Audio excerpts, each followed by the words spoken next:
It's beautiful out here right now. Guys, it's been raining for days here in Guangdong where I live, but I still get out every day for a jog. I've been jogging in the rain a lot. I've posted a lot of videos recently to share my thoughts with you.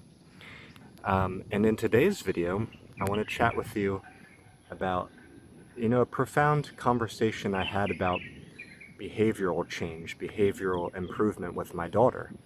Now, she's only 5, but the kinds of things we discussed, I think, are very valuable, and they could be important for you to hear regardless of what field of life we're talking about.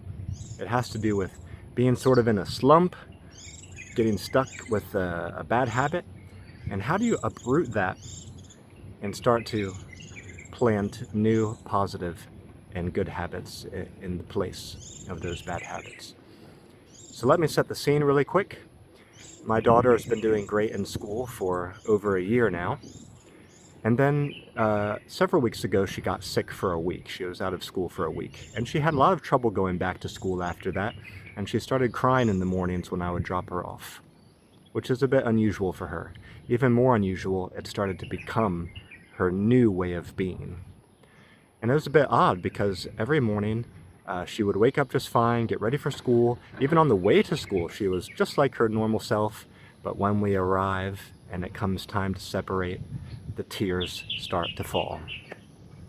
And I'll be darned, no matter whatever I would try to do to fix this situation, it wasn't really working.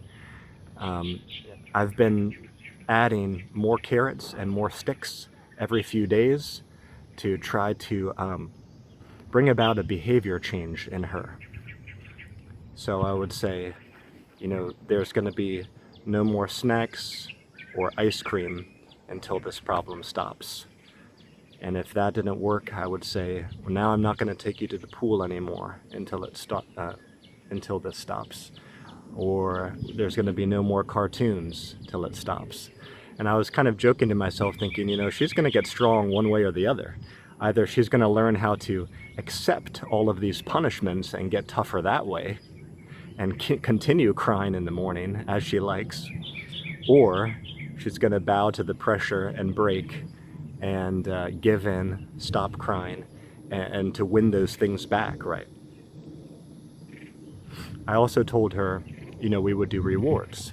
I could buy her some sweets or take her to the pool immediately after school if she didn't cry. So working with the carrots and sticks. But it hasn't really worked, to be honest. It's been difficult.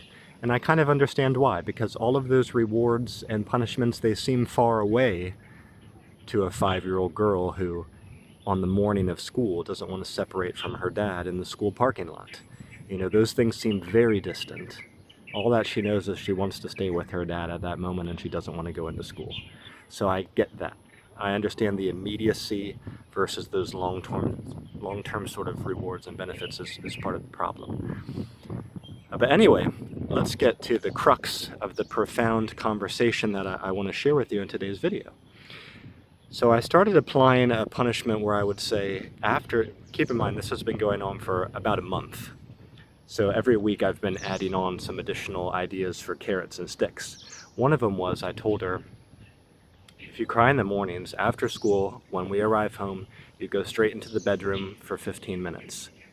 Now, this is becoming a problem, guys, because she's the only one crying, and the school leaders or teachers often have to come out to grab her and pull her and take her in and pull her off me. So it's becoming a little bit of a scene, It's something we really have to address. So I said, if this keeps up, when we come home, you go into the bedroom, you have a timeout.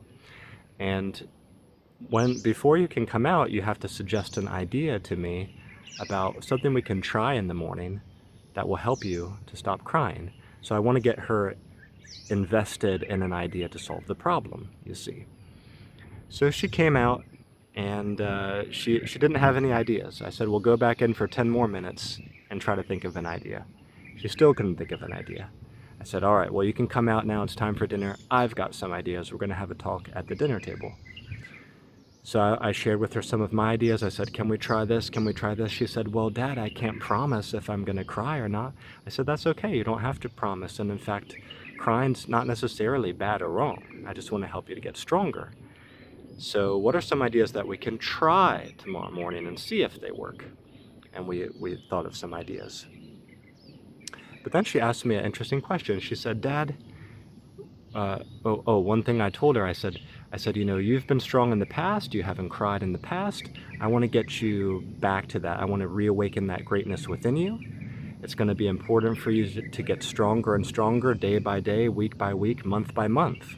You're going to have a lot of challenges and opportunities in the future. And the way that you handle the challenges and the way that you take up those opportunities is by making sure you solve these types of problems right here, right in front of you, like crime before school. This is something that you can manage and you can solve and you can get stronger, and that's going to get you ready for the future. And she said, Dad, I told her, you can be the best in your class. You have been one of the greatest students. You can be again, and I just predict you're going to be really great in the future. And she said, Dad, were you really so great when you were a little kid? Were you one of the best in your class? And I said, well, honestly, no, I wasn't. I learned these types of mindset, ideas around mindset and positive psychology and discipline and habit formation much later in my life. And I want to teach it to you now. So I'm trying to help you. I'm not angry at you. I'm not trying to scold you. The punishments and the rewards I put in place are to help you to try to change this behavior. I value your ideas about how to change this behavior.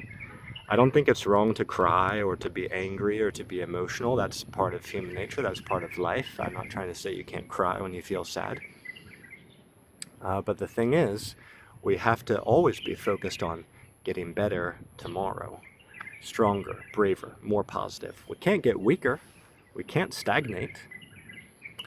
And around this, in the same conversations, she also mentioned that friends of hers she has that are in older grades, elementary school and even high school, have been telling her how much they hate school and how difficult it is. So it's so funny because she's so young, she's only 5, but sometimes she even has little fits or cries and tells me she's worried and she doesn't want to go to elementary school or she doesn't want to go to high school. She's worried about the future difficulty of school. So another thing I told her, this is in the same conversation. Keep in mind my wife and my little boy are sitting there just eating, listening to all this. This is like a 15-minute conversation. But I also told her, I said, those kids are not you. They're your friends, but they're not you. You are you. There's no one else like you. You're one of a kind. So be very careful that you don't just accept what they tell you about what school is going to be like for you. Because you've been doing really great in school so far. And I predict that you're going to be doing greater and greater and greater the older that you get. I want you to take control of your own life story and write your own life story the way you want it to be. It is very likely that you're going to succeed in ways that your friends did not in school. Because you are your own person, you're going to walk your own path. So I just want you to block them out when they say negative, unhelpful things about their school life. Because you are different. It's not worth your time to listen to such things. You should stay focused on how well you are doing and performing. Okay? So this is the conversation that I had recently with my daughter. Now you can see, maybe if I may be so bold as to say, you may be thinking, wow, what a great dad, that he's so invested in his daughter's psychological world and her school life. I didn't have that kind of good fortune. Maybe you didn't have parents or teachers who spoke to you like this, or at least not from a young age. Or maybe you did when you were young and not when you were older, or whatever. Maybe for some reason you're eager to come up with an excuse here and say, I don't have people who mentor me like that. I never have. And, I'm struggling. That's why I'm sharing this story with you today.